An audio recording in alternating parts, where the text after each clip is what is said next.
Just for, I think most of you know it, just so you know that the Butte North map is now, that's a bad echo. Butte North map is It's perfect.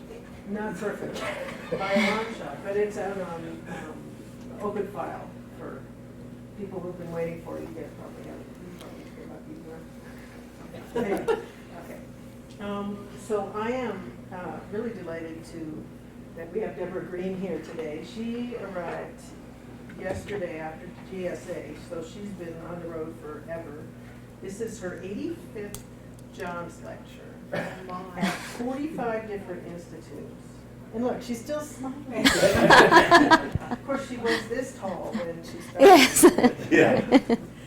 So I picked her up at the airport yesterday and told her I had just come from a trench. And she said, trench? A trench? I do trenches. And so she came out and helped with the trench yesterday. And has a lot of wisdom to offer. She went on my tour this morning to MR. So, ideally she's here to inspire students with,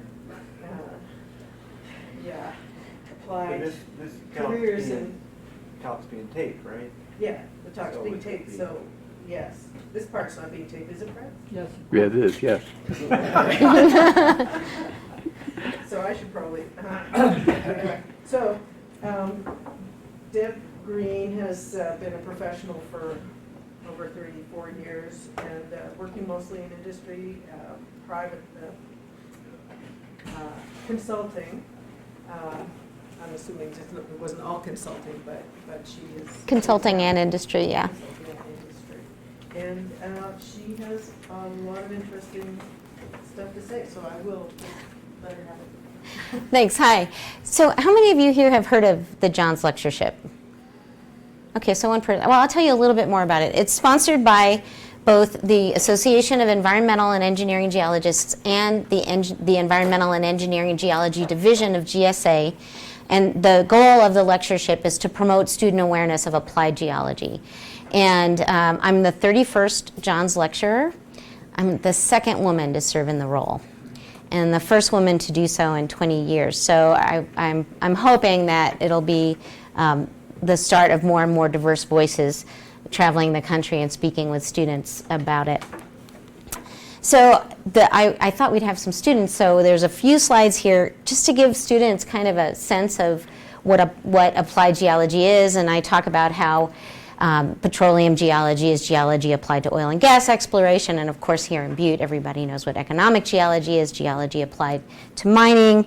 But in the context of my career, it's geology applied to environmental projects that look a bit like this, and that's actually me, logging soil and filtering groundwater samples at a Superfund site in New Jersey.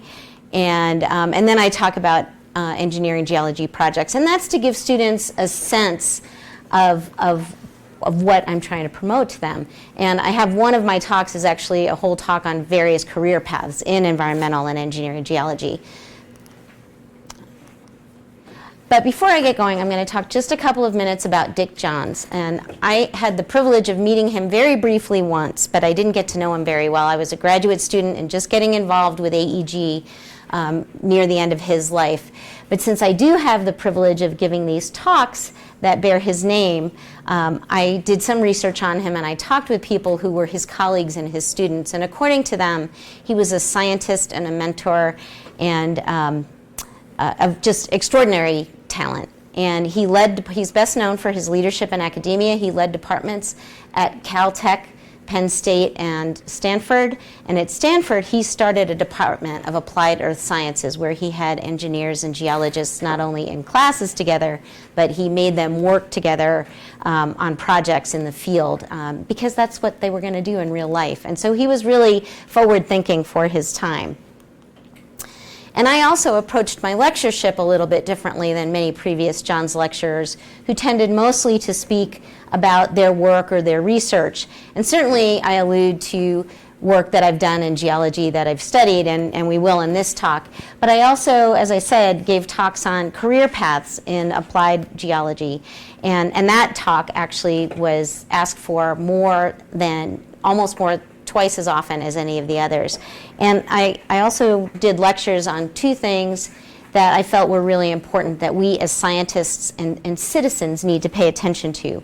And that is the lack of diversity in the geosciences. And as I did research for that lecture, I knew we weren't a very diverse field, but I was surprised to find out that of all the STEM fields in the US, the geosciences are the least diverse.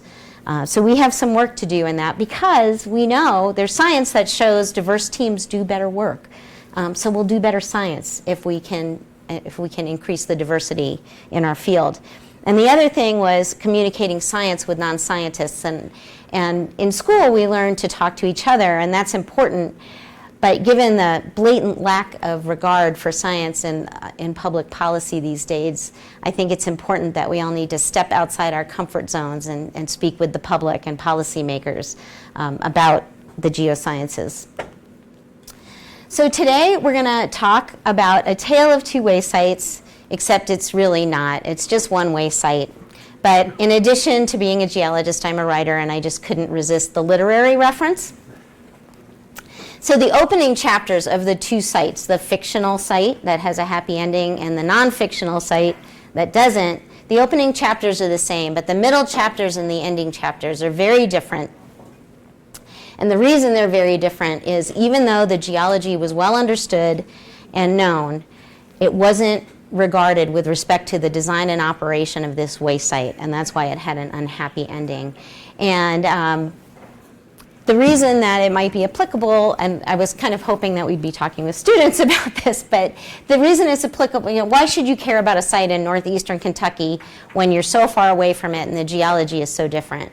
And the reason that we should care about it, and this story might have some applicability, is we should be citing way sites in a good place geologically. So we have to think about where we're putting things. And once we decide where we're going to put it, is it the right geologic setting, then geologists should be working with engineers to design the site in an appropriate way for the geologic setting. And we should all be operating it in a way that's appropriate for those settings. And that's what didn't happen in this site. And that's applicable across regions and geologic settings.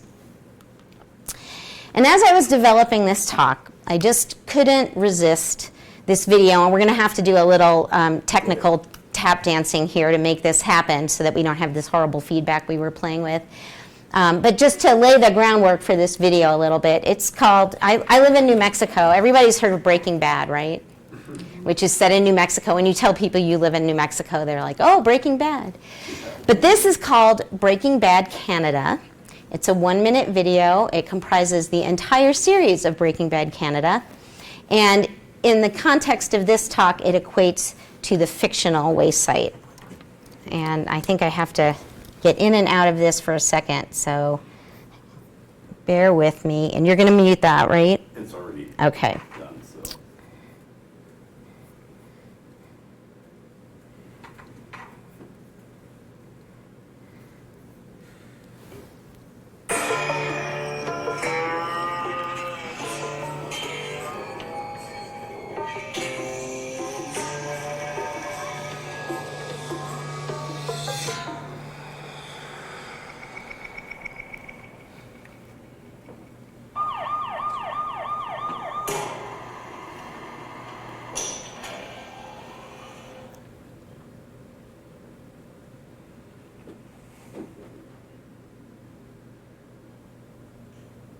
I'm sorry, Mr. White. I need to be clear you understand what I'm telling you. Yes. Lung cancer. Inoperable. On the bright side, since you live here in Canada, the substantial costs of this are going to be covered by your taxes, so you won't need to do anything crazy like selling crystal meth to pay for it. That's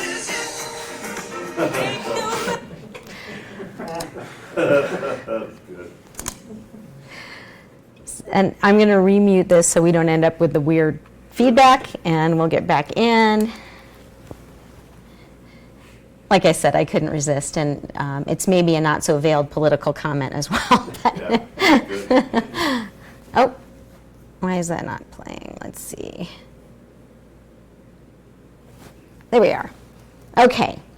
So in the context of this presentation, the real Breaking Bad, which was 62 episodes over 5 seasons, equates to the non-fictional waste site that we're going to talk about. So once upon a time, a low-level radioactive waste disposal site was proposed in northeastern Kentucky in the what's called the Knobs Physiographic Province. So these are the knobs. So there's flat plateaus that are dissected by streams forming these knobs. The stream valleys tend to be 250 to 350 feet lower than the ridge tops. The site, this is the property boundary of the site. This is what's called the restricted area of the site. It had fencing around it. All the disposal took place within it. And there was a buffer zone in between the property boundary and the restricted area. The restricted area is 45 acres in size, and the disposal site, the disposal area itself, is 27 acres. And this is, we're gonna go in and out of history and geology and what happened along the way. So in the late 1950s, the Kentucky General Assembly decided to try and attract the nuclear industry to the Commonwealth of Kentucky for economic development purposes. And 1962 is when things really started happening. The U.S. Atomic Energy Commission, which is now, part of which is now the Nuclear Regulatory Commission, and part of which, after a couple of different iterations, is now the Department of Energy. But the Atomic Energy Commission granted Kentucky agreement state status, which meant that Kentucky could regulate low-level radioactive waste within its borders. And at that point, the General Assembly authorized acquisition of a site, and the proposed site underwent geological and hydrogeologic evaluation. What's interesting is one time I gave this talk, a gentleman in the audience raised his hand at the end of the talk, and he said, I worked for the USGS in Lexington, Kentucky at the time, and no one ever approached them about this site or looking into it. They actually had a private consultant look at it, and when we were digging into the background material, we found a 1962 report by this private consultant. It was 32 pages in length. And the reason I mention that specifically is if you were citing a facility like this today, you would generate something like 32,000 pages of background material. And it would go through a long public comment process. And we're going to talk more about the geology in just a minute. But the state went ahead and acquired the site, and then they leased it to an operating company who they gave a license to operate it as a low-level radioactive waste disposal facility. And this is the geology. It's the strat column. From the youngest to oldest, it's Mississippian to Silurian in age. It's almost all shales with some interbedded fine sandy siltstones. This is not complex geology. It's generally flat-lying to very gently dipping to the southeast. This strat column is basically from the top of the ridges down to the valley bottoms, and the disposal took place in the upper Nancy member of this Borden formation. The hydrogeology is the sites are all considered aquatards or aquicludes. And in fact, when we were looking at the historical data, at the base in the valley bottoms, you could put a well in that would maybe, if you hit it just right, you could get a small domestic supply from it. The wells that were actually drilled on the ridge tops generally acted as cisterns where people would root their downspouts, their roof downspouts, into those wells, and they would just store the water in them. So these really are aquatards and aquicludes, and eventually there aren't many residents there, but they did put in a public water system for them. So the units have low to extremely low primary permeabilities. The permeability they do have is from secondary permeability from fractures, and there are 3 sets. Northeast, southwest, northwest, southeast, and north-south, and the fractures are generally vertical to subvertical. They're all within 20 degrees of vertical. So generally what's happening is you're getting rainwater infiltration slowly, and what's happening is it's slowly perking down, and when it gets to one of these fractured, thin, fine sandy siltstones, it's kind of migrating horizontally, and I'm pretty sure my next slide is the cross-section. Bear in mind, this has 5 times vertical exaggeration, so yes, the slopes were steep, and when we were sampling them, it was steep, but we weren't rappelling off them. So, so generally speaking, you'd get slow infiltration, and when they hit these, the UMB and the LMB, not very sophisticated upper marker bed, lower marker bed, in the Nancy member of the Borden Formation, those are fine sandy siltstones, and water, when there was any, would migrate horizontally in these units in the fine sandy siltstones that were fractured. And the Crab Orchard Formation is basically the base of the hydrogeologic regime in this area for 3 reasons. Number one, it has extremely low primary permeability, it has a very low density of fractures, and its topographic position. So any questions about the geology or hydrogeology? It's a pretty simple system. And what the geologist said in his report is, this is a good site for this, as long as you don't let water accumulate in these trenches, because if you do, you're going to create head where there hasn't been any, and you're going to create a groundwater regime where there isn't any in the naturally occurring setting. So before we went to the field and we were working in the subsurface, we went to as many outcrops and road cuts as we could so that we could see the section that we were going to be working with. And this unit is what's called the lower marker bed, the LMB, and you can see that nice orthogonal fracturing in there. So now we're going to get back to the site history. The first waste was received in 1963, and between 63 and 77, approximately 4.7 million cubic feet of low-level radioactive waste was received and buried in 46 unlined trenches. And the reason I sort of verbally underline unlined is you can't throw away municipal solid waste now in an unlined trench. And you can see the sizes of the trenches. There were, at the end of when it all ended, there were 52 trenches because 6 trenches were added for site-generated waste after they couldn't receive any more commercial waste. Everybody has a sense of what low-level radioactive waste is, right?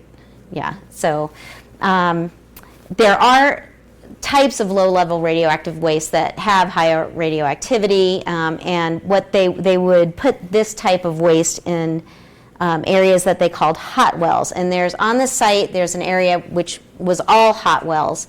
And what these hot wells were, they'd either take a concrete culvert or a tiled vessel or a coated pipe, and they'd turn it vertically, and they wouldn't put anything on the bottom, and they'd dump the stuff in, and when it was full, they'd put some concrete on the top of it. And most of them were all in the hot well area, but sometimes a hot well wasn't open in the hot well area, so they would just take a pipe and turn it up on its end in one of the trenches and dump the hotter stuff into it, and then not necessarily write down where that was. So you're kind of getting a sense of how things happened here. And just as a note, there were no laws broken and there were no regulations violated when this was all happening, because we just didn't have those regulations in place yet. So this is what the site plan looks like with the trenches. The hot well area is right here, and this includes the 6 trenches that were added for site-generated waste after it was operating. So this is where, actually I'm going to go back here. This is where the fictional and the non-fictional stories part ways. And I have a friend who's an artist, and these are schematics, so you have to use your imagination here, because I know that the linings that are in this, so she did this for me so that I could explain the difference. So this is what would happen if the fictional site had happened. If the trenches had been lined, and I know that's not what a liner looks like, but you're using your imagination here. So if the trenches had been lined, if the waste had been received in competent containers and interim fill had been put between them, and when the trench was full, if an engineered cap, and again, I know that doesn't look like an engineered cap, but we're using our imagination here. If an engineered cap had been placed onto it after the trench was full, and if all the surface water and stormwater had been managed properly throughout the site, then this site might still be operating today.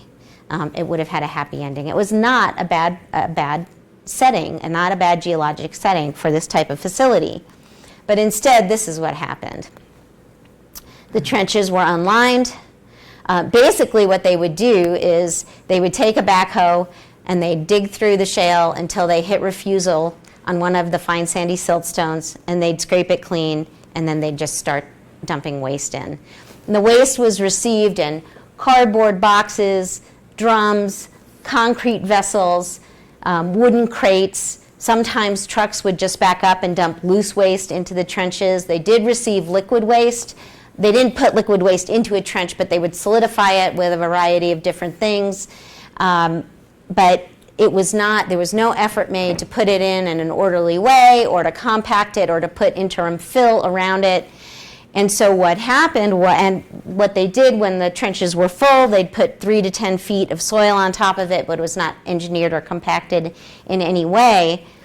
So as water infiltrated these non-engineered caps, it would degrade the waste, which would then compact, which would then crack the soil cover, which let more water in. And as these sites, as the site operated, they ended up with a huge amount of leachate in these trenches, sometimes enough that they were in danger of the trenches overflowing. And so in 1972, they started pumping the leachate because they had to manage the waste, not have it spewing out of the tops of the trenches during storm events. So they started managing the waste, but the liquid, but they still didn't change how they were operating when they were receiving waste. So they continued to generate the same problem.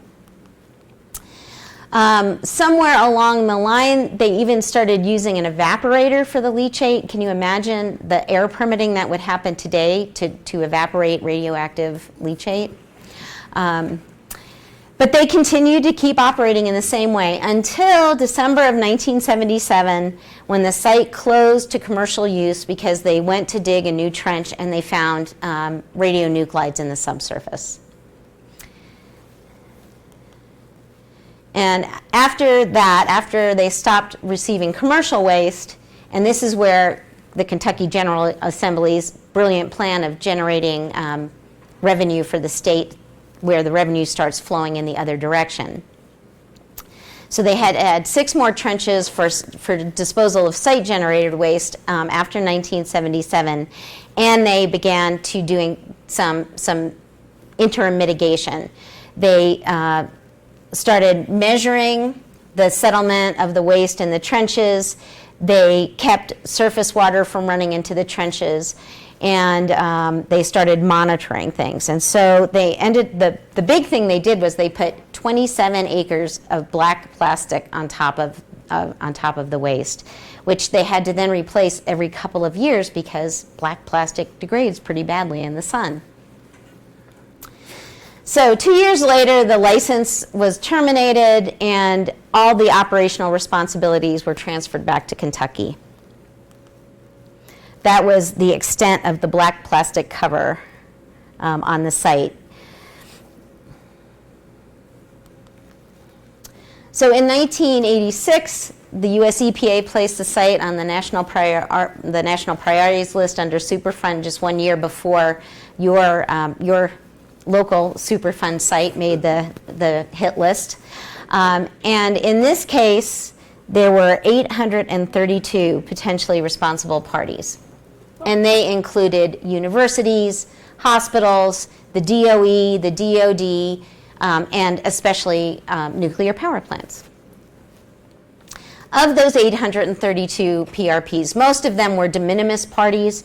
So they had sent some waste there. They paid some amount to the fund that was going to fund the research and remediation of the site, but then they didn't have any further responsibility. But 82 of the PRPs were in the steering committee, and they signed an administrative order with the EPA and Kentucky to do a remedial investigation feasibility study, which is the first step that happens with Superfund sites.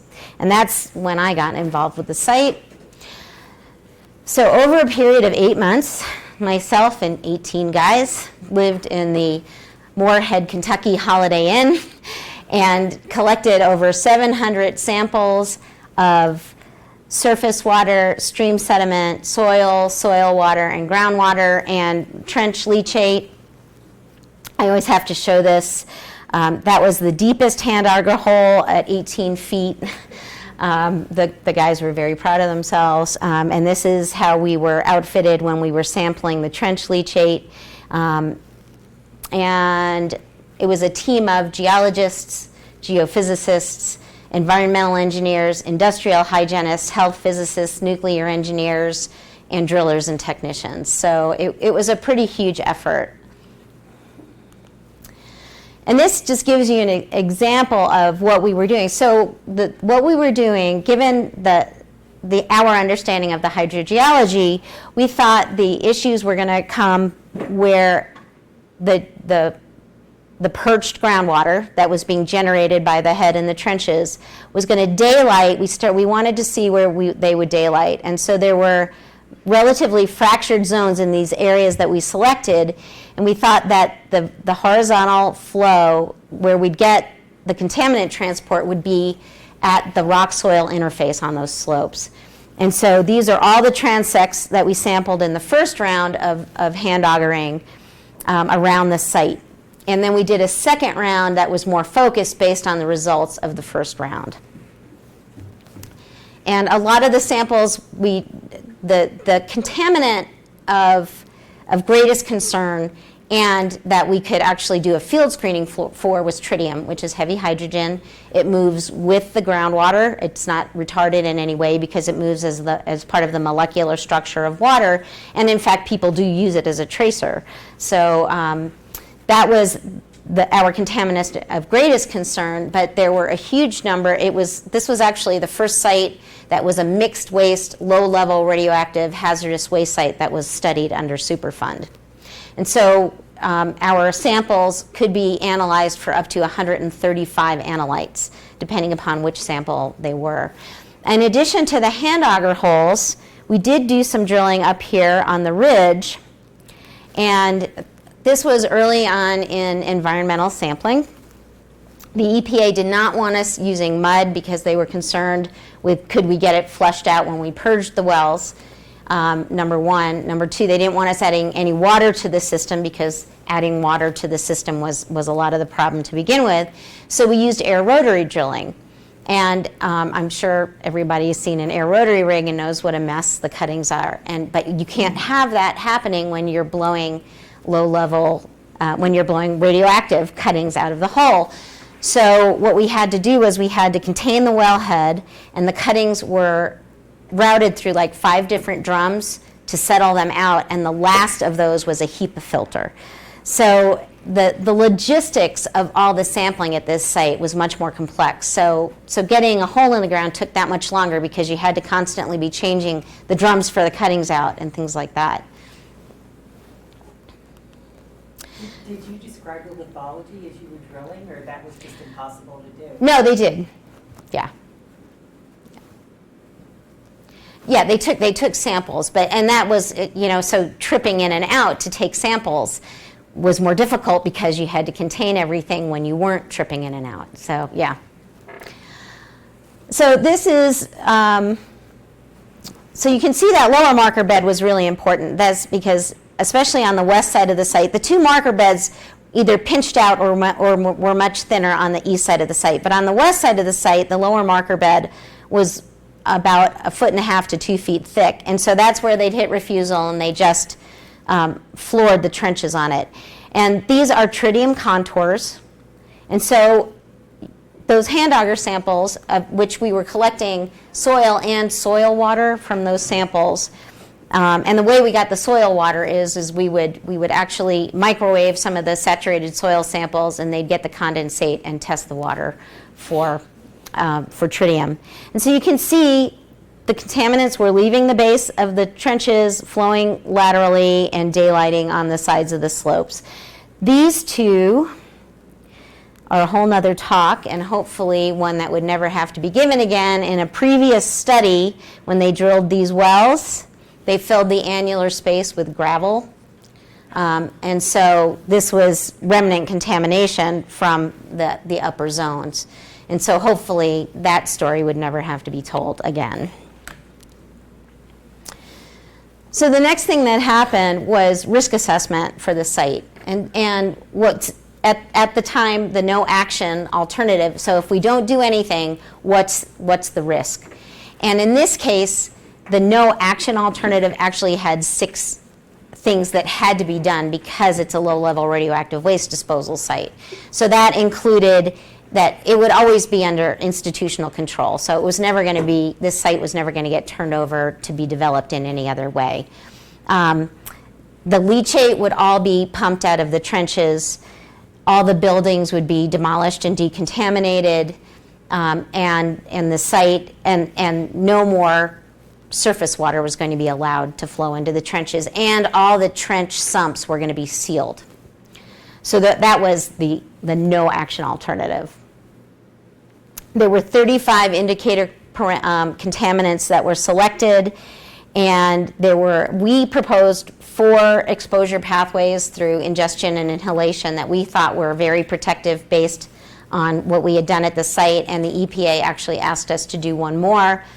And based on those results, the no action case was considered to be protective of human health and safety. But since the no action alternative wasn't really no action at this site, we went on to a feasibility study to talk about how are you going to stabilize it to that no action level, so-called no action level.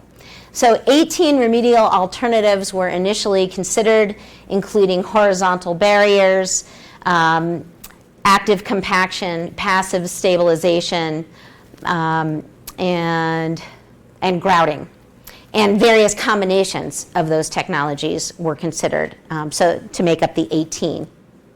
And those alternatives were screened based on effectiveness, implementability, and cost, but cost was only considered if the lesser expensive alternative was as protective as the more expensive alternative. And that initial analysis brought it down to 7 remedial alternatives, which were then went through a more detailed analysis. And those were mandated by the EPA and the Nuclear Regulatory Commission. And in the feasibility study report, 2 alternatives were recommended as an equally stable choice, and one was actually active compaction and the other was passive stabilization. And as is often the case with sites like this, where you do things in a very intense schedule, after the feasibility study report went in, the record of decision was issued 2 years later by the EPA and the state of Kentucky, and they selected the passive stabilization for the site, which meant that all the leachate was going to be pumped out, and all the trench sumps were sealed. The leachate was all solidified and disposed on site in those additional trenches that were dug, and the waste was going to be allowed to subside. In that time period, they put an interim cap over the site during the stabilization period, and the engineers estimated that they thought the stabilization period would be 35 to 100 years. And as it turned out, it was 22 years when they felt the site was stabilized. And there were 3 reasons for that. Number one, the waste was already 30 to 40 years old when the stabilization period started, and so a lot of subsidence had already happened. Number 2, there was a lot of compaction when they were putting in the interim cover. And number 3, the weight of the interim cover. The interim cover was 250,000 cubic yards of soil. And so they felt that for those 3 reasons is why the stabilization happened so much sooner at 22 years. So at that time, Kentucky and EPA approved installation of the final cap. And it started in late 2013. It was finalized in 2016. Monitoring is continuing even today with tritium as the indicator contaminant. And this is what the site looks like today and will for the foreseeable future.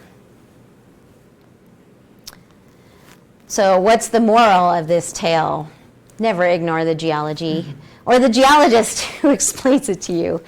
And don't be penny wise, pound foolish. Yes, it would have cost more to operate, to engineer and operate the site in a more prudent way. But they actually might still be operating today and having revenue generated for the state of Kentucky instead of it being a huge economic drain on the state and having contaminated the environment there.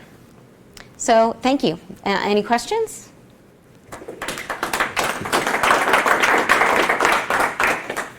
Yeah. So were contaminants collected in the streams? I mean, did they see contaminants coming off the site in surface water? We never saw anything down in the streams, in the valleys. We did get a few, there were a few little runnels off the side of the slopes, and in the more heavily contaminated areas, we saw a few hits of that, but the only contaminant that made it outside the fenced area was tritium. Yeah? What were the longest half-lives that were in this waste? Boy, you know, I probably can't recite that for you now, but there were minor amounts of plutonium and uranium, very minor amounts. So they have a pretty long half-life. But most of the half-lives were probably less than 100 years. So was the Yes. tritium a decay product of other things in that waste? Again, I am not. I wish my health physicist were here. Actually, the tritium was a major contaminant it was a major portion of the low-level radioactive waste that was received Except at the its site. half-life is only something like 12 years. It's 12 years. And so you wouldn't expect very much, and if it's being carried away in the groundwater, it's going to be decaying in its half-lives as it's getting farther away. Which is why this site, that's why they could do the passive stabilization. Once they took the driving force of the water out and it wasn't going off site anymore, they expected the problem to sort of recede on its own. But were they measuring for the other isotopes that could have been carried along with the water, not just the tritium? I mean, you can make tritium by exposing the groundwater to the radiation that's coming off of the other stuff, I think. Yeah, that's a good point. Yeah, and you know, And you can, if you have other things that are being carried around in the groundwater, but all you're looking for is tritium in your detectors, you won't see those other things. well, certainly while we were doing our study, like I said, we sampled for Everything. over 100 analytes, and you know what? I assume that tritium is the indicator parameter, and in fact, I am not involved with this site anymore. So, like the last picture I got off the internet. It's all public. It's all a matter of public record now, and I don't know if maybe on occasion they do a heavier sampling or not. But one of the things that happens is because the geology is mostly really fine-grained, there's a lot of adsorption of the other radionuclides, number one. Number two, we had a hard time even with, and there was still fluid in the trenches when we were sampling there, and we put in, I think, we put in 9 wells, and there were some other wells that were there already, and we could only get a groundwater sample from 2 or 3 of the wells depending upon the season. So once the driving force of the hydraulic head in the trenches was removed, it's quite possible that the whole groundwater problem itself went away. I'm not sure if I answered your question adequately, though. Yes? Well, now that we've had this experience and other experiences around the country with radioactive waste disposal, we seem to be at the other side of the problem. So we weren't able to come to an agreement to store high-level waste at Yucca Mountain, and I'm wondering, you know, what you think of where the solution is to find some type of waste disposal that people feel is an adequate measure of safety with it. For high level or low level or Actually, just both, yeah. because from what I understand, I don't know how the website is doing. So, They were shut down for 2 years. That's in my home ground. So they were shut down for 2 years because there was a release. It was not a release to the environment, but there was a release within the repository, and it took them a couple of years total to, number one, figure out what was going on, number two, remediate it, number three, re-engineer things to get back where they were operating again. As far as I know, they've been back in operation for, I think, perhaps a year again. And as far as I know, it's going well. I think it's possible for us to site things properly and engineer them properly and operate them properly. And I think that I was not involved with Yucca Mountain. I do know people who studied it. I also know people who worked on the salt dome projects, the proposed salt domes. And actually the people who worked on the salt dome work really felt like that was a good solution. But I think that Yucca Mountain ended up being politically selected as opposed to a real rigorous site selection process that was based on technology. And unfortunately, I think that's what's going to happen with high-level waste. And that's why it's all sitting in swimming pools at power plants right now. So I think it's just a hugely emotional issue for people. And that any site, no matter how well it's selected and how technically defensible it is, because of the public participation process now, that it would probably get tied up in the courts for longer than the half-lives of some of the contaminants themselves, I think. With respect to low-level radioactive waste, there's only one commercial one operating in the country that I know of. It's in Texas.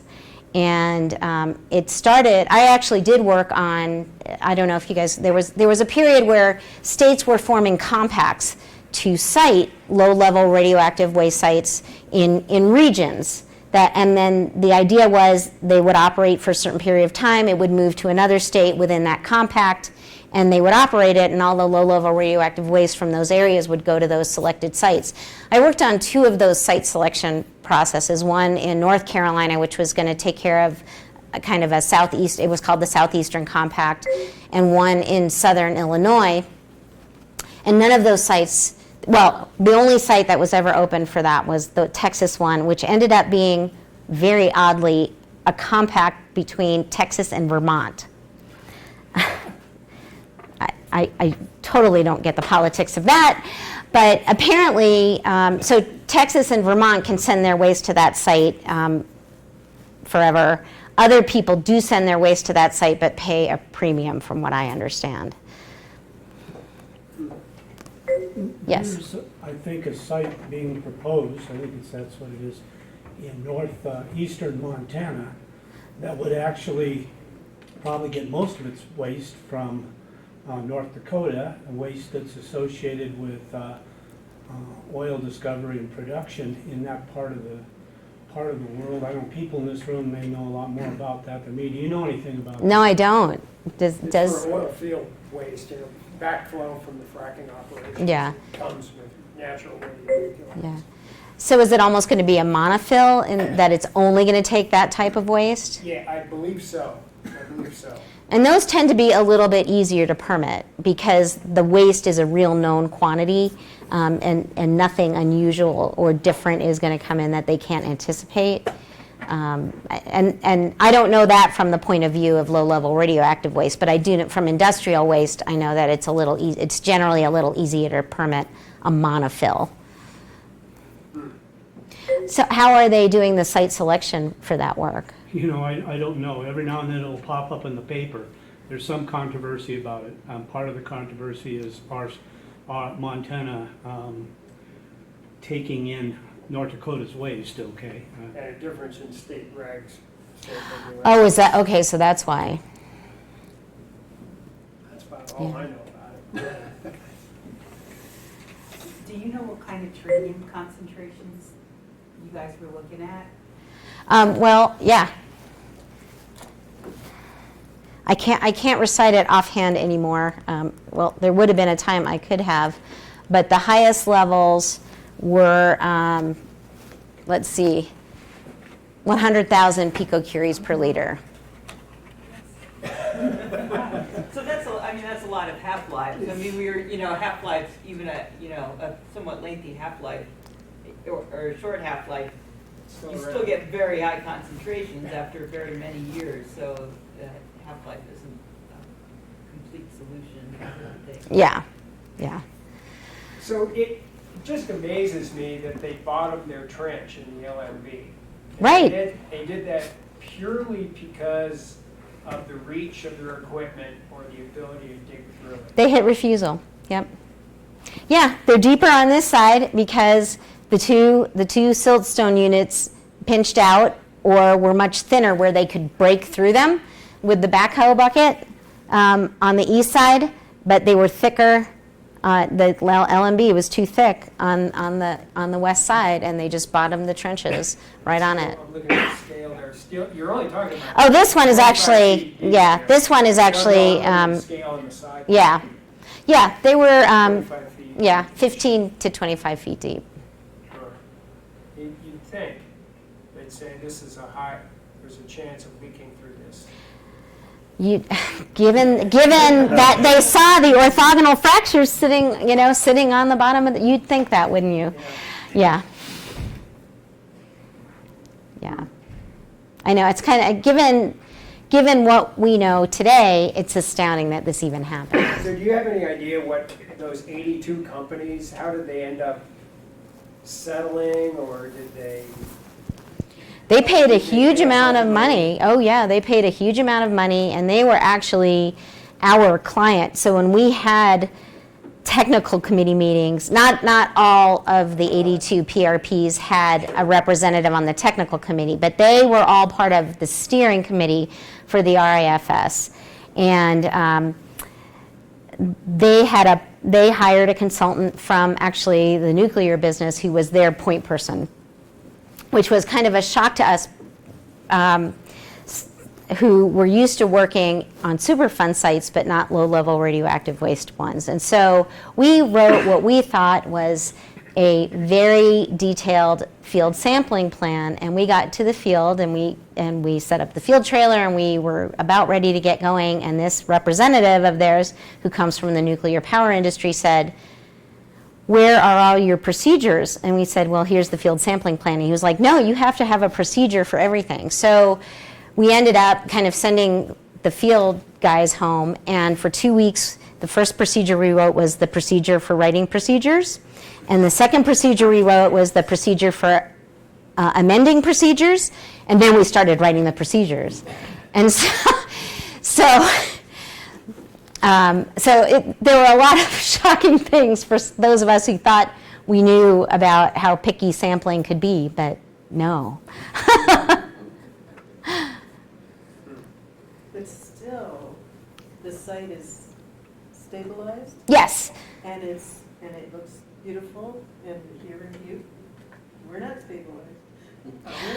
Well, and I mean, your home Superfund site had you didn't have, what was lucky here was this is tritium, and it's the only thing that got out of the restricted area, whereas you had a lot of serious contaminants that went a long way away, and so it was. But you had 82 PRPs Yes. to deal with.